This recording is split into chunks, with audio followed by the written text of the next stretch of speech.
मैं जरा कहना चाहता हूं मेरे फर्स्ट टाइम वोटरों को, क्या आपका पहला वोट पाकिस्तान के बालाकोट में एयर स्ट्राइक करने वाले वीर जवानों के नाम समर्पित हो सकता है क्या?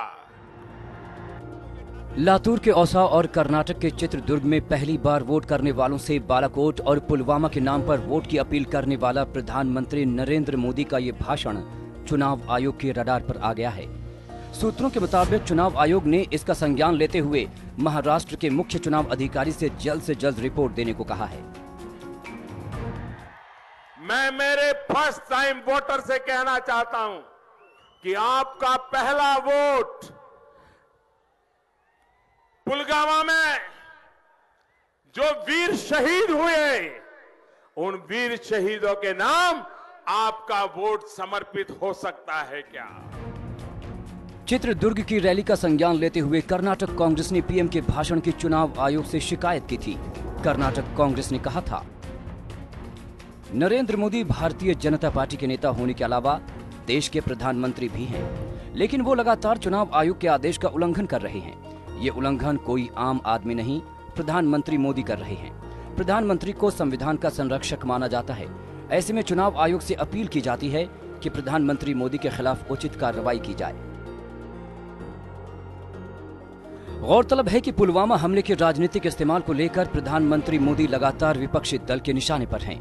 पुलवामा हमले के तुरंत बाद जब राजस्थान की रैली में उनके मंच पर शहीदों की तस्वीरें लगाई गई थीं, तब विपक्ष ने तीखी आपत्ति की थी। इसके बाद ही चुनाव आयोग ने एडवाइजरी जारी कर राजनीतिक दलों से कहा था कि सेना के चुनावी इस्तेमाल से वो परहेज करें।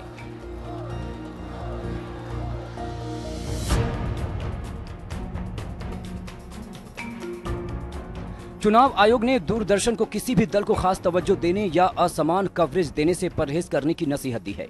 सूचना एवं प्रसारण मंत्रालय के सचिव को पत्र भेजकर चुनाव आयोग ने कहा है कि दूरदर्शन महानिदेशक की 5 अप्रैल की चिट्ठी से पता चलता है कि विभिन्न दलों को समान और संतुलित अनुपात में एयर टाइम नहीं दिया गया, जो कि आदर्श आचार संहिता के सिद्धांत के विरुद्ध है। चुनाव आयोग चाहता है कि आप डीडी न्यूज चैनल को किसी दल को खास तवज्जो देने अथवा किसी पार्टी के पक्ष में असमान एयर टाइम कवरेज देने से परहेज करने के निर्देश दें और सभी राजनीतिक दलों की गतिविधियों की संतुलित कवरेज देने को कहें।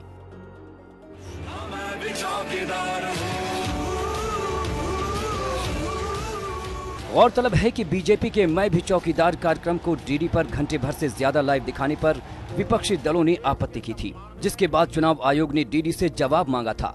हालांकि डीडी ने मैं भी चौकीदार कार्यक्रम को लाइव दिखाने को सही ठहराया था, लेकिन चुनाव आयोग के फरमान से साफ है कि वो इसे हल्के में नहीं ले रहा। ऐश्वर्या पालीवाल, दिल्ली, आज तक।